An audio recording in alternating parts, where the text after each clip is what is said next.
let's get into our first topic. Get straight into it. We're going to go to quarterbacks. We're going to talk about our top 5 quarterbacks. But first, I want to talk about Anthony Richardson, quarterback out of Florida, who we'll talk about again when we go into our top 5 quarterbacks. But just a guy who I was doing my quarterbacks this past week, and a guy who I really fell in love with. I think you look at the traits this guy has in terms of size, athletic ability, what he did and only starting for a year at Florida. But I definitely think there's a wide spectrum. Some people don't have him as top 5. I have him in my top 5. I'll obviously reveal where in my top 5. But when you look at Anthony Richardson, what are your thoughts on him as a prospect? I see an incredibly raw player. All right, this is a player who he's got great physical attributes. There's no denying it. He is, built like a god. He's 6'4", 230 pounds roughly. I don't know exactly what he clocked in at the combine, but this guy's fast, like the fastest quarterback in this draft class. He is also got the strongest arm in this draft class, debatably, but probably him. This guy, physically and athletically, is the best quarterback we've seen in probably a few years since Lamar Jackson. And even then, maybe he goes back even as far to say Cam Newton. This is a physically talented guy and athletically gifted. Where I struggle with Anthony Richardson is the technical side of the game. He is a good passer. He's got a great arm talent. Yeah. But refining that talent into technique and into anticipation, mechanics, that's where it starts to get a little sloppy. Richardson's got, some of the worst mechanics in the draft class. Yeah. And that's not just of the top 5 quarterbacks in the class. That's, if you look even deeper into the draft class, Richardson, happy feet in the pocket. He's way too quick to roll out and use that speed, which it's not a bad thing to use his speed, early on when you're as fast and as big as he is. But, quarterbacks who tend to use their speed more and earlier in their career and end up having shorter careers. And it's a worry with him that his mechanics when in the pocket, his anticipation, his pocket presence are not quite on par with some of the other quarterbacks I have before him. And that's, for me, the main reason I don't have him as high as them. And I think when you look at, and this, I was watching a podcast the other day, I think this is a really good point. When you look at like the raw quarterbacks we've seen in the past years, and I guess we'll just go back to last year's draft class because the quarterback class was not very good. Like Malik Willis. We all thought it was going to be pretty good. We all thought it would be pretty good. Malik Willis, everyone had, he's a top 5 guy, top 10 guy, and he went in the 3rd round. Exactly. NFL teams saw through it, you look at like some of the raw guys, I guess Matt Corral, Malik Willis. Anthony Richardson, to me, when you look at raw prospects, is so much above the average raw talent. Like you look at this guy, to me, and I was really high on Malik Willis last year. I've always been a guy who really likes the raw prospects who I think they can be refined. And obviously a lot of people are mocking Anthony Richardson to Indianapolis. They have Shane Steichen. We saw what he did with Jalen Hurts, why he's so successful in Philadelphia. And imagine if you can get Anthony Richardson to that level, he would be that much better than Jalen Hurts. But again, I think what I really like about Anthony Richardson is I think he has the building blocks. He has, I think, the best arm in this class. I think when you combine strength and, I guess, his accuracy wanes, but it is good.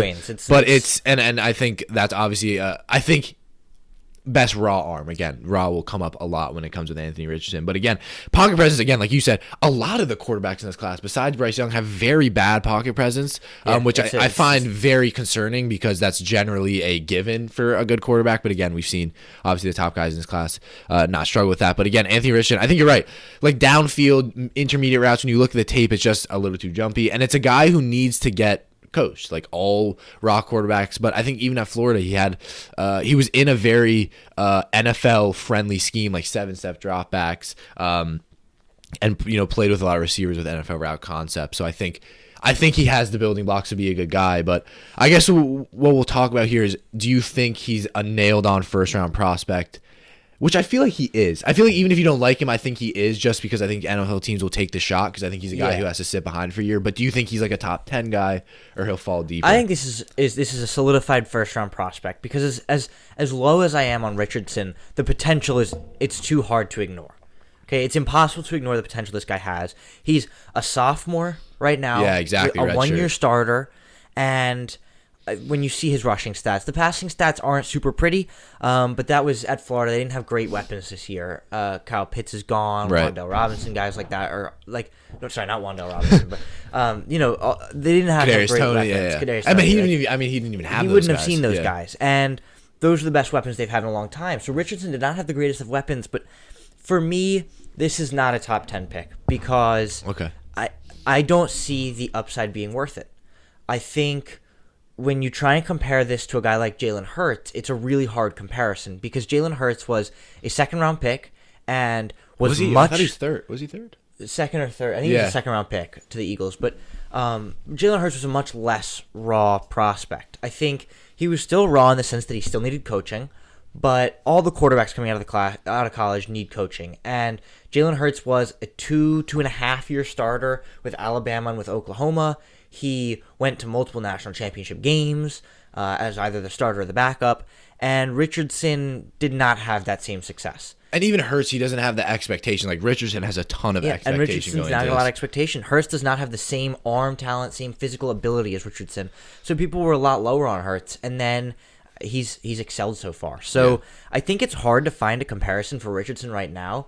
Yeah, I don't my know. closest one, and it's a hard one to make, is Malik Willis, because Malik Willis is compared to the rest of the quarterbacks in the class. I mean, it's the closest one you can find. Malik Willis is your talented scrambler who's got a great arm, but still needs a lot of work. And he didn't exactly perform well last year. I mean, he was hurt for a And he lot didn't of even it. play. He was Yeah. backup for a lot of it. Josh Dobbs was given the nod over him for multiple games. And I've even seen people mock Richardson to Tennessee because it's Tannehill's last year, and a lot of people think that. I think it's a difficult. I think Richardson is too risky and too raw of a prospect to take in the top 10 for me. I think he's too unnatural of a quarterback. I think this guy looks more like a running back. He's like Justin Fields in a lot of ways. Yeah. I mean, just when you talk about comparison, it's impossible. I have a comp for all my players. I don't have one for Anthony Richardson. I just had no, like, I really just didn't know because he's like, and I've seen a ton of people say this. It's like when you go into a Madden franchise, you create a My Player. Like, he's the guy. Yeah. 6'4", 232. You just don't see that. Like, that is physically huge for a quarterback. But I love the upside. I'm buying into it. I obviously see where people are coming from and not selecting him in the top 10. Again, this guy's not a day one starter, so we're not going to see the Panthers or Texans taking him. I would be blown out of the water if either of these teams decide to take him. I don't think that'll happen. Obviously, I think there are two better guys than Richardson right now. But I think the Lions. I think the Colts. Again, I talked about Shane Steichen. I think that would be a fantastic pick at 4 for the Colts. But I think I might like Levis a little more to the Colts. We saw he did just work out with them. But I really like the Lions there. I think you sit behind Jared Goff, who I've talked about, who I really like. I think a guy who's underrated. And then you have David Montgomery, you have DeAndre Swift. That offense would be fantastic.